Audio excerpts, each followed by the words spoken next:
Ang buhay ay pinakamalaga sa lahat. Magandang araw muli sa inyong lahat, OFW, galing sa bansang Pilipinas, kayong mga buhaya. Hindi ba kayo natatakot sa Diyos Ama na may likha ng salibutan? Sa panluloko nyo sa taong bayan? Ako bilang may takot sa Diyos, hinig ko sa Kanya na ipinalangin ko ng bansang Pilipinas ay Kanya ingatan sa lahat ng mga panganib na darating at sa lahat ng kakasakiman sa namumuno dito sa bansang ito. Pero alam nyo ba, minsan nakakausap ko sa pamagitan ng panaginip, siya ay hatol na.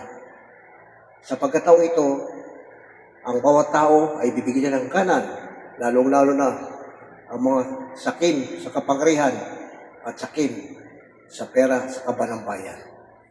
Magbibigyan hanggan ng Diyos, hindi ba napupuna? Ang mga nakasulat sa Biblia ay nandun na lahat.